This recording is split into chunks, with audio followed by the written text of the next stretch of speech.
Good morning. My name is Khadija Peak, and I would like to introduce Senator James Sanders, Jr. He is the newly appointed chair of the Banks Committee. He is also the chairman of the Senate's Task Force on MWBEs. The senator is an environmentalist at heart, which is why he has brought us all here today. The Democrats have already begun to pass historic legislation this year, and this new bill is nothing short of that. Without further ado, I would like to introduce Senator James Sanders, Jr. Thank you. Thank you. A group that is not known to be alarmist, NASA, has said that we are no longer about to do climate change, we are in climate change. They have recorded that since records have been kept, 18 of the 19 hottest years worldwide have occurred since 2001. Last year was the fourth hottest year on record. The consensus is in, the science is there. All but the most foolish would say that climate change doesn't exist. Everyone in their own lives can see that life is different. There's something happening when just the moment that they were born and just the life that they're living. So we're seeing that if we don't stop this, we're going to see more intense heat waves, prolonged droughts, spread of infectious diseases, rising sea levels, et cetera, et cetera. Now, I take this personal because I live by the coast. I represent a coastal community. We got hit by Hurricane Sandy, and we have not recovered. If you live in the Rockaways, as I do, I don't need to tell you about the chronic flooding condition that we have. I represent the lower Ninth Ward of New York City, of New York State, the lower Ninth Ward. That is an allusion to what happened in New Orleans during the Katrina disaster. And New Orleans never recovered, and I represent the lower Ninth Ward of New York City. Whatever's gonna happen is gonna happen to us first.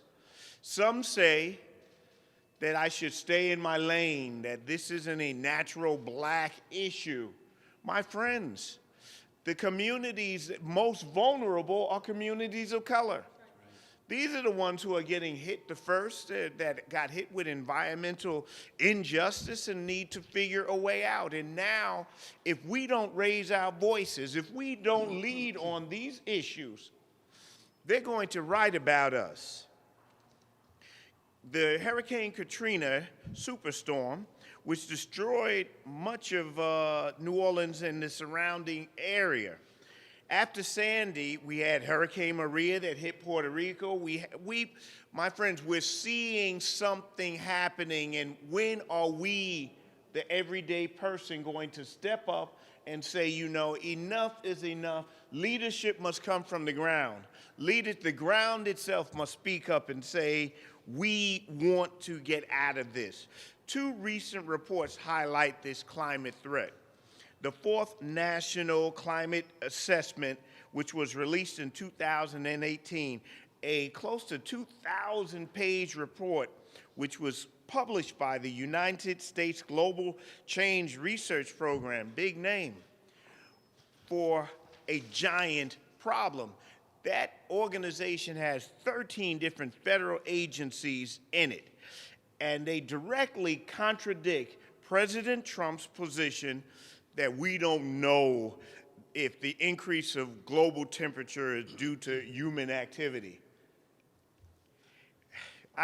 There's no scientific way of convincing someone determined to stick to foolishness in the face of all of this. The report agrees. Climate change is already happening. Climate change will get worse. Climate change will result in significant costs. Transitioning away from fossil fuels will eventually stop human-caused climate change, and we need to take immediate action. What is not underlined in this report is that we don't have all day. There's only a short window that we have that humans can make a difference here. After that, the law of unanticipated consequences. Every major report, but not just then, the religious community is chiming in, is stepping in, and is saying that, you know what, climate change is a religious issue. We are supposed to be stewards of the earth. We are supposed to be the ones making sure that the earth does well. We've done a great job in that. In April, I'm going to be holding New Green Deal days at schools throughout my district. I want to discuss this. I want to debate this. The purpose of today is to raise the level of debate.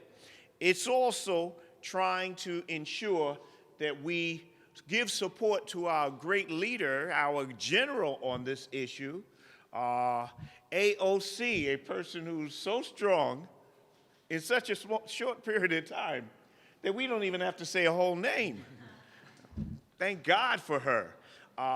And we are here to support our general on this because we are in the Empire State, and New York wants to lead the way.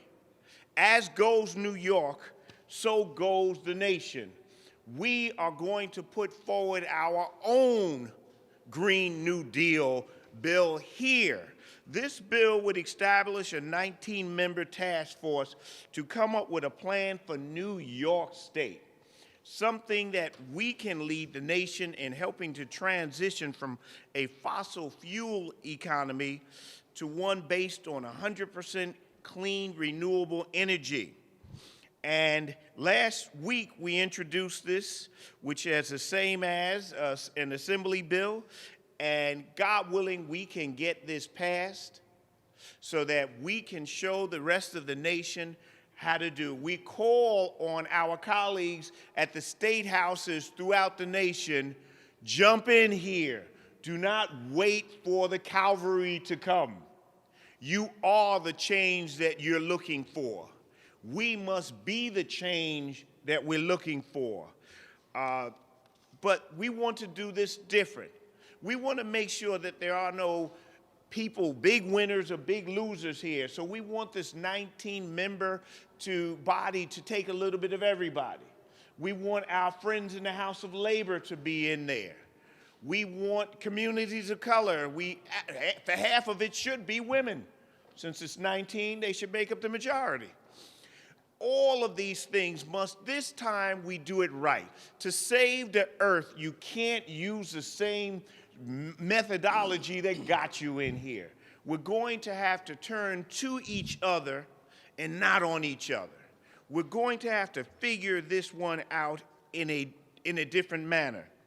Now, a former New York governor, who you may have heard of, Franklin Delano Roosevelt, who became president, of course, gave us the New Deal at a time when people scoffed and said it couldn't happen. And lo and behold, he and others were able to push through and create something that saved America at that time. Well, we can save New York State. We can save America. Indeed, we can help save the world. And it should happen here. We need to start using the energy source, our first energy sources. We need to start using what the good Lord has given us and what is there in abundance if we're just smart enough to use it. Now, I want to thank everyone for coming out here, and we're going to hear people speak. I want to give a special thanks to the assistant leader. I almost called him speaker. I'm a part-time prophet.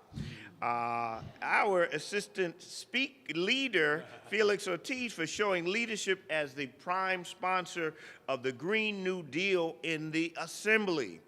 I also want to thank Chair Kevin Parker, who's Chair of Energy, who is a co-sponsor of this, and I'm going to thank my other leaders as I introduce them.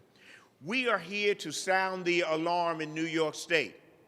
We are here to wake New York State up and say, New York, we can either come together as brothers and sisters or we will perish as fools.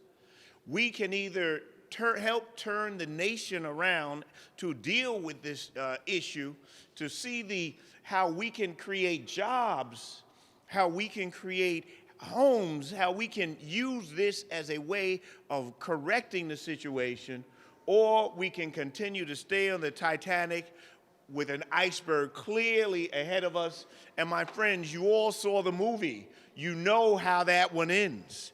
It doesn't end well. Without further ado, allow me to bring our assistant leader, Assembly Member Felix Ortiz. Thank you. Thank you, Senator. I also would like to join the Senator to thank all the colleagues that are here this morning on unveiling this important piece of legislation. As you probably all know, that Washington, every time that you have Washington thinking about something, never get done. With the gridlock that is in Washington, I echo what the senators say. I do believe that we as a state must take the responsibility to do what Washington doesn't want to do, what they should be doing. I remember many years ago, I introduced a bill, a resolution that was about calling on the controller to disburse all the money that was that all the corporation that was investing in Burma as a result of all the violence and everything that was happening there. At that point, that was 1995 when I first came to the Assembly. And to echo the Senator's sentiments, in 1995 I was a rookie, and I'm still a rookie today, and I was running the neighborhood, and I was trying to learn how to get to the bathroom. The bottom line is, when I put that resolution in, the first thing that was echoed in these chambers back and forth was, you hear that kid from Sunset Park, Felix Ortiz, who introduced this resolution. That resolution is dead before arrival. And that happened too with the cell phone ban, with the text messaging. So I hear all the time, all my bill was so unpopular to some people, but very popular to the people of the state of New York, that they dismiss from the moment I introduce a bill. So let me just say this. Sometimes the impossible can be possible. That's what politics is all about, is to make the impossible to be possible. And we are here together to make sure that now we can take opportunity for the Senate, who became to be the majority, to ensure that we can begin to pass, and we have demonstrated in the last 10 days that we can pass all this progressive legislation, and this working family agenda that we have in the Assembly finally is coming to fruition. It's coming to fruition because we don't have a gridlock in our Senate this time. So I think this is going to help all of us to make sure that we can finally, New York doesn't have to follow California to some extent, but New York can become to be the lead, and New York can be the lead not just for the rest of the 49 states and the territories, but also throughout the globe. And I would like just to also mention that, Senator, I am a United Veterans as well, and I know that you are. By the way, he's a Marine. That's the reason he speaks first. And we can share our experiences about that. But we have served in the defense of our great nation, yes, to allow freedom and democracy to reign for future generations. So my son, so my brother, so my brother-in-law, and others who today is still in Syria and Iraq and Afghanistan. One of the greatest current threats to our nation and to our country and future generations is to continue the destruction of our atmosphere and waterways to the point where will be no return. So we must act now. We cannot allow corporate pollution to continue at the expense of our future generations. Money from big oil companies and fossil fuel industry continue to buy off people in politics, and we must put a stop to that. Many in the House will not even admit that climate change exists. An outstanding majority of respectable scientists, institutions, and scientists around the globe has managed to discuss ways to save the world from climate change, but their voices are becoming to be on the shadow, to be on the dark. I remember having conversation with this not too long ago, probably about 3 years, when I introduced, together with Senator Kruger, the fossil fuel piece of legislation to disburse. And people from different parts of the world began to tackle that piece of legislation and to use it as a model. To use it as a model. This is to show you how an unpopular issue maybe is unpopular to some people, but became to be very popular around the globe. where some other country began to implement. Scientists, activists, and we hear you. We hear your concern. We hear your voices. New York is hearing you today more than ever. If Congress is going to continue to be bought off, then we're going to stop waiting for their leadership and step to the plate. And we must do it now. We cannot wait, and our children cannot wait. We must invest in a future we live in. No big oil companies. They have caused enough destruction of our world and should pay for the damages they have caused. Our community have not only seen destruction caused by extreme weather, but like Senator said, I also represent Red Hook. And then when Sandy hit Red Hook, everybody was running like a cucaracha with no direction. And everybody was looking in the other direction. They forgot the Red Hook was a community where people live, 10,000 people that live in that community. Everybody else was looking in different direction. Until finally, I got into one of the channels and I yelled and screamed to the governor, to the mayor, and everybody else, and they finally find out that Red Hook was a living place for people as well. Like the skyrocketing asthma rate around the BQE and plastic bags becoming too modern, tumbleweeds just blowing around our street. That was another bill. Back in 2000, I introduced a bill as a result of the Irish intern that came to my office. That Irish intern that came to my office said, "Something where you introduce a bill banning plastic bag. Number one, put it 25 cents for a surcharge for plastic bag." Everybody went crazy. Everybody said, "That's impossible. We won't be able to do it. We will not do this." Well, I began to be a target, but guess what? Today, many years later, we begin to catch up. So everything that we have discussed in the last 25 years since I've been in office now is taking off. Finally, I feel very proud that as a result of me taking chances politically against leadership in this House, I had managed to accomplish what I was looking for, which is a new deal, and we're going to see the day to get it done. Thank you. Thank you, sir. Thank you. It's amazing that you reminded me that we were veterans, and we are, because we took an oath to protect this country from all enemies, foreign and domestic. What greater enemy of this country is climate change? What greater domestic and foreign enemy?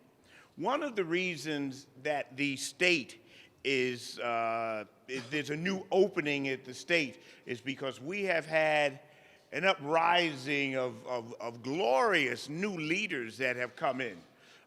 Leaders that have upended the old way of doing things, the traditional way of doing things. And I'm going to bring two of them before you. I'm going to bring,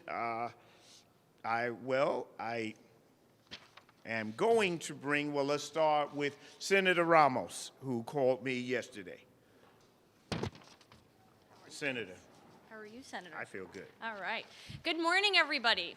Science is real. Climate change is real. There's no sense in debating that. What we should be debating is how we're going to go about addressing the imperative of reducing carbon emissions, of making sure that we are doing away with all of the pollution in our oceans, and so many other things that we, as human beings, have been contributing to. In my district, just some weeks ago, we experienced a transformer fire at a Con Edison plant. The Con Edison plant that has been producing dirty energy in my community for decades, resulting in very high asthma rates for our children, for our pets, for our elders, for every single member of our community. And so this really is a moral imperative to pass a Green New Deal in New York State. We have to begin to address the inequities in environmental justice, because environmental justice is racial justice, is political justice, is economic justice. And for me, the Green New Deal, especially as the chair of the Senate Labor Committee, means making sure that there are that there is a priority in better jobs, union jobs for our community as we begin to address the infrastructure and the sustainability measures that we need to take place in order to protect ourselves from climate change. So I want to thank Senator Sanders and Assemblyman Ortiz for their leadership on this issue, and I really look forward to continuing to work with them until we really bring our planet to a better place. Thank you. Thank you. Another rising star in the state Senate, and I would suggest that all of us are here because of the efforts of these new people that have come here. If we did not have this new energy, we could do this all day long, but it would be dead on arrival. And Senator Rachel May has ensured that we have a new day in the state Senate, and I want her to tell you about it. Thank you so much, Senator Sanders, Assemblyman Ortiz, for taking the leadership on this, and also to Senator Ramos, all of you for highlighting the vulnerable communities that, especially communities of color, that are on the front lines of dealing with climate change. I want to talk about two other vulnerable groups. I represent Central New York, and we have a lot of farmers in my district, and farmers are trying to put food on the table, but they are climate change is a huge threat to them as we have huge swings in temperatures and droughts and flooding and new invasive species coming up to Central New York. It is really hard for them to keep putting food on the table. And so our whole agricultural sector needs this Green New Deal as well.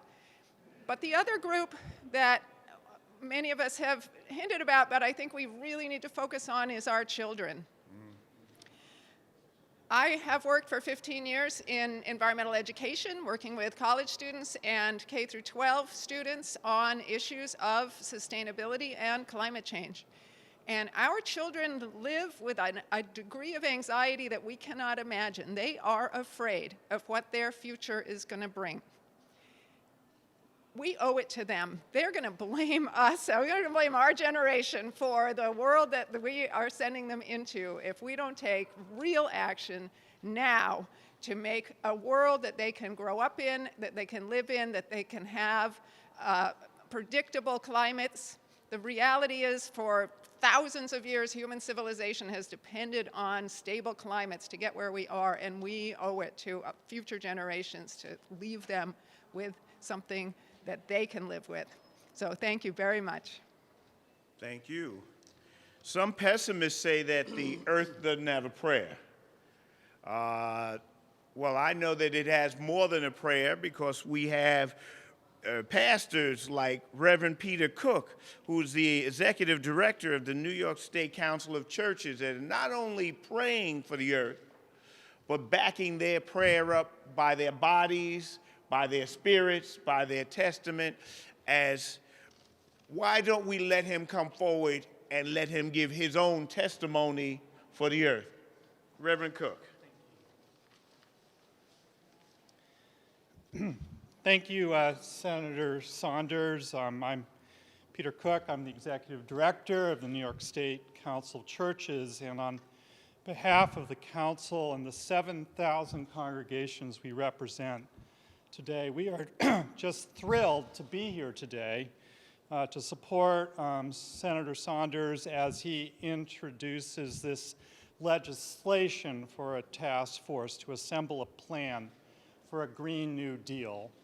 You know, as I travel all over this state, I get to talk to farmers, I get to talk to people in poor communities which have been disproportionately affected by environmental degradation. We just see so many problems, and yet sometimes we have a failure of imagination to address those problems. We get into our own silos, and we don't keep our eye on the moral imperative to take care of the earth. So this Green New Deal is inclusive and comprehensive in its vision. And that's why New York State needs to form an inclusive task force like the one proposed by Senator Saunders, which has the proper authority to receive and process expert testimony from all sectors, in order to craft a Green New Deal for New York. We are inspired by the idea of a Green New Deal where we can address the damaging effects of climate change by massively investing in clean energy infrastructure while significantly increasing the number of good-paying jobs and seeking the health and welfare of all of our citizens. The Green New Deal Task Force, because of its inclusive nature, would be able to consider and enhance proposals which are already before the state as we work together to develop the most comprehensive plan possible for building a more just, fossil fuel-free and clean energy economy. We believe the state has a moral responsibility to be wise stewards of all that God has created, to take the most proactive steps possible to guard the future of our planet and lift up communities and people who have been affected by environmental degradation. So many of us are moved by the valiant efforts of Alexandria Ocasio-Cortez and Senator Ed Markey and many others at the federal level to push for a Green New Deal. It would seem at the federal level that the formal conception and implementation of the Green New Deal could be on a slower road. But in New York, we can move things along more quickly if we can begin implementing this Green New Deal in New York, which has one of the largest economies in the country. And that will help encourage the rest of the country to follow suit. Some of the best changes to public policy start at the state level.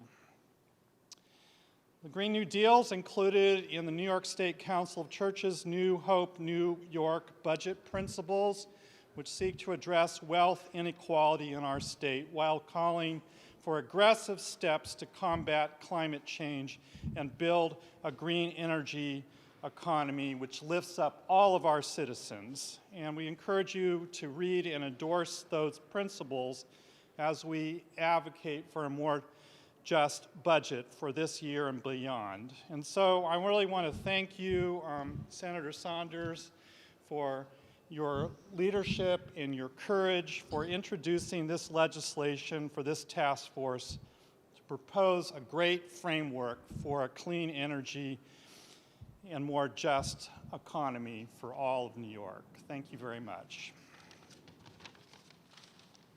Thank you, sir. I would be remiss if I did not say that one of the guiding lights for this push is my legislative director, Paul Alexander. We've heard a lot about food. We've heard a lot about water. Why don't we bring them together? Because we need some people who are watching over our food and water. We take it for granted that the farmers will be there and they will farm. We take it for granted that whatever's in the supermarket is safe and clean and wholesome. Or should we take these things for granted? The Northeast Regional Director of the Food and Water Watch is going to be here to chime in on that theme and especially on why we need a Green New Deal. Mr. Alex Buchamp. Thank you so much. I want to thank Senator Sanders, Assemblyman Ortiz, Senator Ramos, and May for their leadership here today.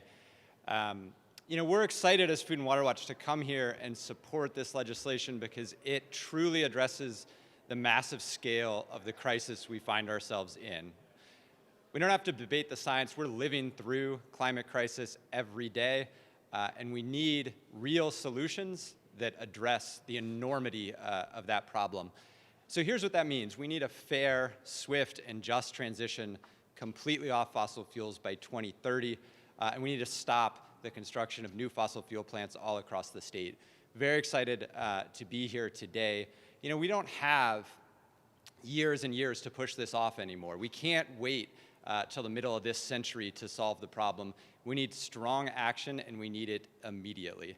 And look, I know that this Green New Deal that we're talking about here today sounds ambitious, but that's sort of the point, right? Ambition is exactly what's required at this moment. New York has a unique opportunity, both politically. I don't know if you've noticed the Republicans no longer run the Senate over there. Politically and economically, we're uniquely positioned to lead the nation on climate change. And with a complete and utter abdication of that responsibility in Washington, we not only have that opportunity, we have a responsibility to do it. So I'm pleased to join my fellow advocates here today and the legislators here to urge our leaders in New York, in both houses, and Governor Cuomo to embrace strong legislation that brings us completely off fossil fuels as fast as possible. We can get it done this session, but it's going to take ambition, it's going to take leadership, and we should do it.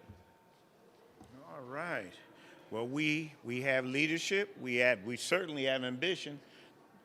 Everything about New York cries out for ambition. No one is here, at least if you can make it here, you can make it anywhere.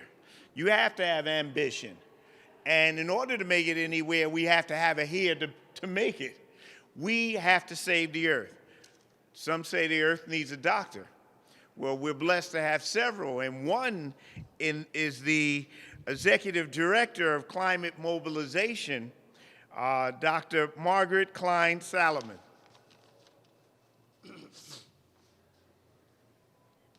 Thank you so much. 5 years ago, I was a clinical psychologist practicing in Brooklyn. That's a wonderful field, but I realized that there is an asteroid heading towards this planet that's going to kill us all, and that basically the whole country is crazy. And we're talking about whether it's real, whether fixing it would be too expensive, or whether we can take decades to deal with this asteroid. But the answer is pretty obvious, actually. We are in danger, and we need to do everything that we can to solve this crisis. We do not have decades to reduce emissions. We need to eliminate emissions right now, as quickly as humanly possible. And we need to put all of our creativity, ingenuity, resources, and work ethic towards solving this crisis. If we do it together, we can do it. The climate mobilization advocates a World War II scale response to the climate emergency and eliminating emissions in 10 years or less, drawing down excess greenhouse gases from the atmosphere until a safe climate is restored. Alexandria Ocasio-Cortez and Senator Sanders are some of the most courageous politicians I have ever seen in telling the truth and advocating a solution that could actually protect us. Thank you. I accept the beautiful words, but I am here to say that just about everybody up here has been fighting for this long before we got into the ring. We are a product of the fight of everybody behind me and everybody on the other side of the TV cameras. And not only do we have a doctor, we now have an attorney for the earth in the shape of the chairperson of the Green Education and Legal Fund, Mark DeLay.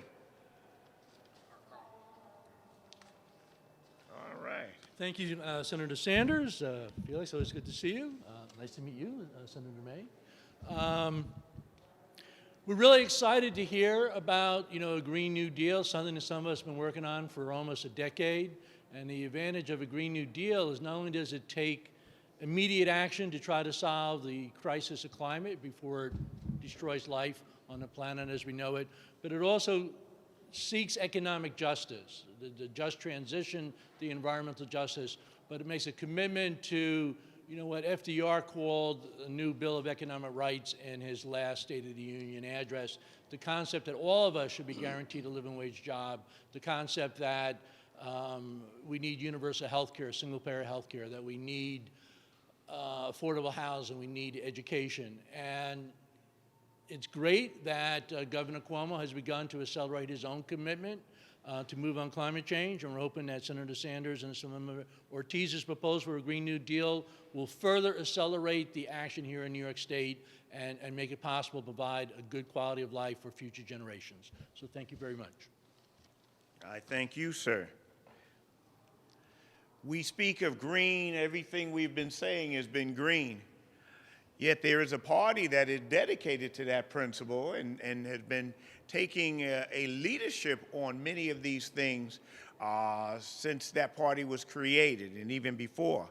And we are honored to have Howie Hawkins from the Green Party of New York State to say some words. Thank you, Senator Sanders and Assemblyman Ortiz and Senator May, Senator Ramos, Senator Parker, all these legislators that are signing on to this Green New Deal for New York. For the Green Party, I campaigned 3 times for governor on a Green New Deal for New York. And this bill embodies key points that we were talking about.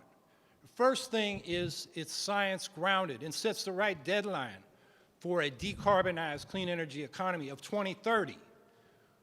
A lot of people, the United States government, countries around the world, most of them out of the Copenhagen Climate Conference in 2009.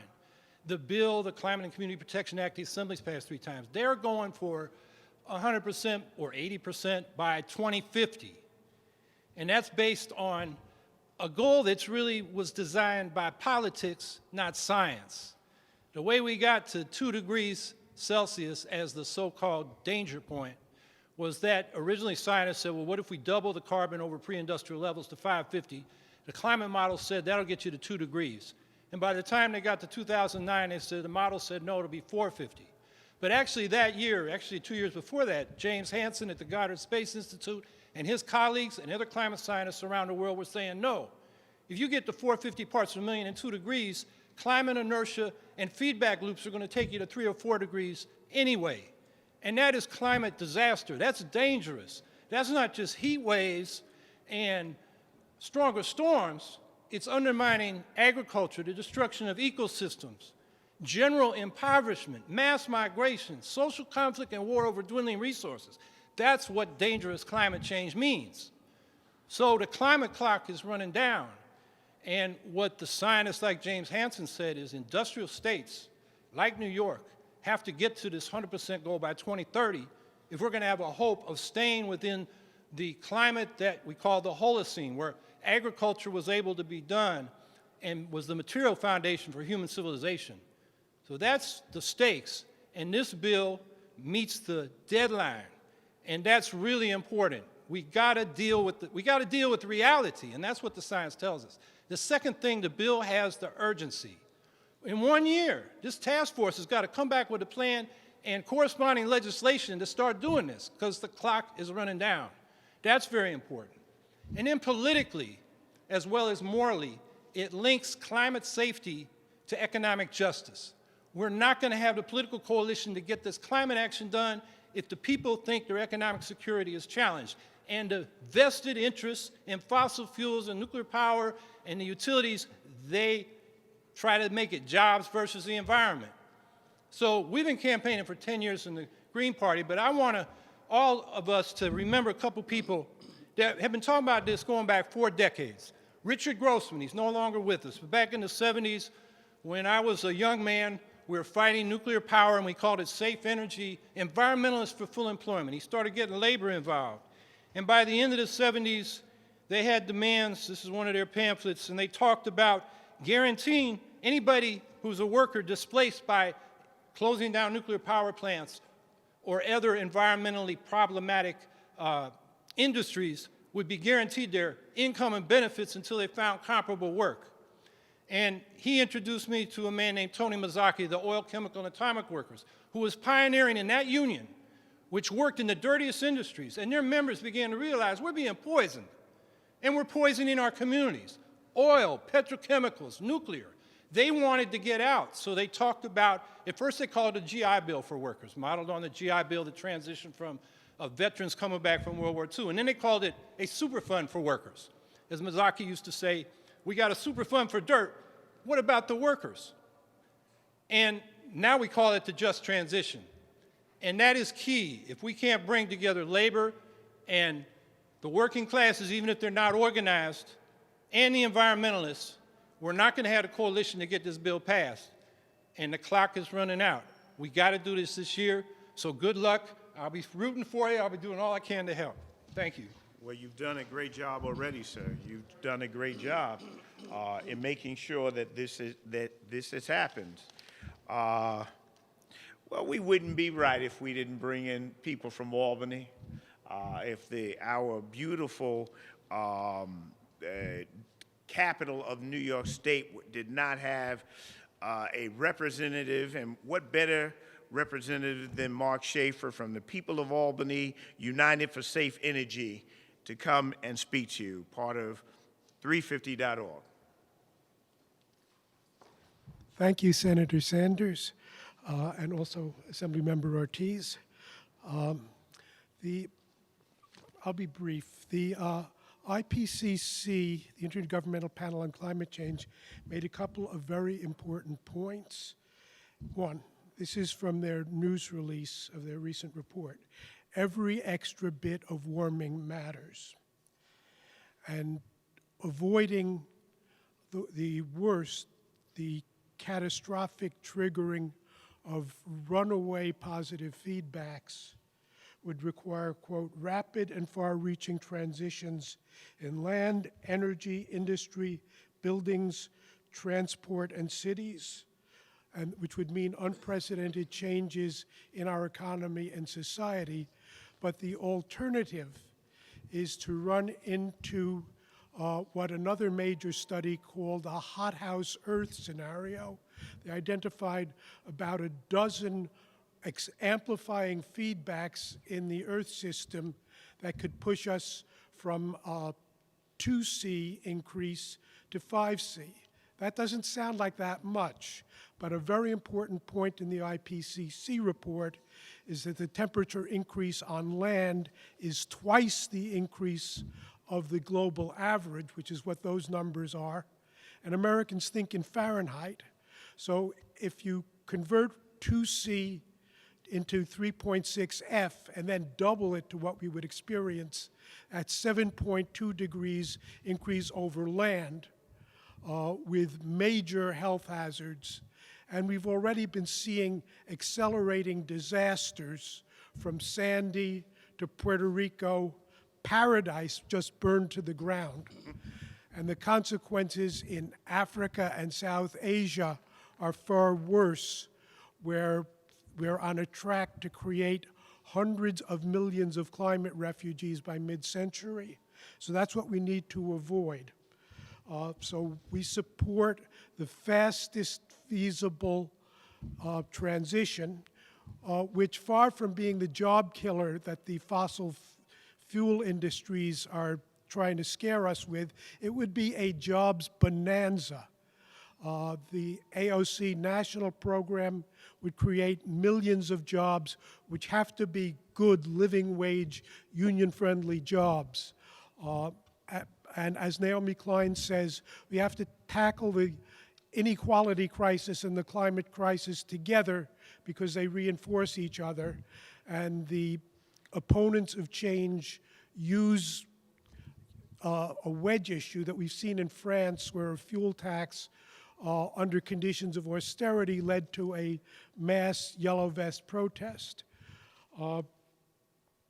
In Albany, we have an example that all fossil fuel projects create local health and safety hazards as well as the global threat. The Sheridan Avenue project that was proposed by the New York Power Authority would repower the state capitol and the entire Empire State Plaza complex with 2 8-megawatt frack gas plants. That's not acceptable. Natural gas is almost all methane, which is 86 times as powerful a greenhouse gas as carbon dioxide, according to the IPCC, over a 20-year time frame. And that's the time frame that the IPCC tells us we have to make the transition. And as Howie indicated, the U.S. is responsible for the lion's share of the greenhouse gases already in the atmosphere. China has eclipsed us on an annual basis, but a lot of that is production for the U.S. market, largely through U.S. transnational corporations like Walmart. So the U.S. has to lead ahead of what the globe has to do. As John Holdren, Obama's science advisor, said, when you're heading in a fog towards a cliff that you can't see, the wise course is to stop and turn around as soon as possible. That's what the Green New Deal does.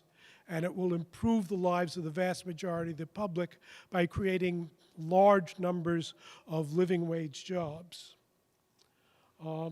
Last point I want to make is that this week the Sunrise Foundation movement, which has been working with AOC developing the Green New Deal bill, is having actions at congressional and senatorial offices around the country, hundreds of actions.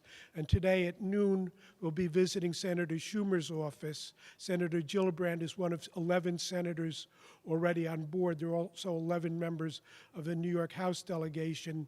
I think 68 House members total so far have endorsed Ocasio-Cortez's Green New Deal proposal, including, I think, all the declared Democratic presidential